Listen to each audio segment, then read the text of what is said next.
make eye contact. Tapi saya faham, ada di antara kita yang macam segan nak tengok mata dia. Macam kita tengok mata macam, wih, dia macam syok dekat aku ke ni? Astaghfirullahalazim.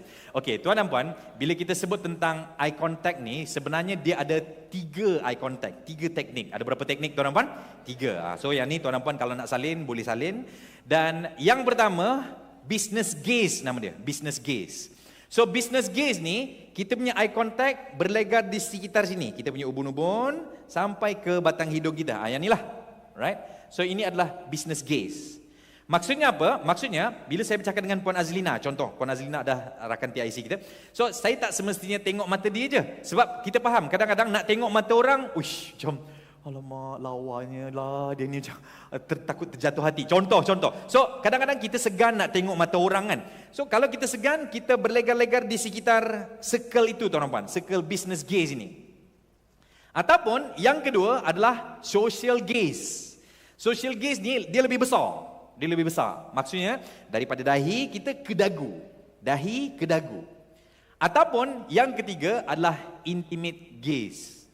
So, eye contact intimate gaze ni adalah unlimited punya eye gazing lah.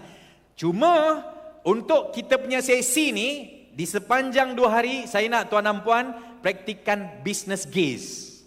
Right? Apa beza business gaze? Intimate gaze dengan social gaze. Yang ni tuan-tuan puan boleh tulis lah. Business gaze ni adalah eye contact untuk kita bercakap dengan orang yang baru kita jumpa, itu yang pertama, dan orang yang kita tak berapa close. Contoh, bos kita ataupun mungkin klien kita yang kita tak berapa close. So itu adalah untuk business gaze. Jangan pula business gaze orang yang kita tak biasa, mungkin bos kita, ataupun mungkin orang yang mungkin kita tak berapa kenal. Kita kenal dia tapi macam tak close sangat, kita buat social gaze. Sebabnya social gaze ni khas untuk kawan yang kita dah close. Sebab apa tuan-tuan dan puan? Sebab kalau kita buat dekat orang yang kita tak close dengan social gaze, nanti dia akan rasa macam, kenapa dia tengok aku punya dagu ni? Kenapa dia ada lipstick ke dekat gigi? So kita tak nak macam tu. So point dia ialah untuk social gaze ni khas untuk kawan-kawan kita yang dah rapat sahaja. Boleh, tuan-tuan?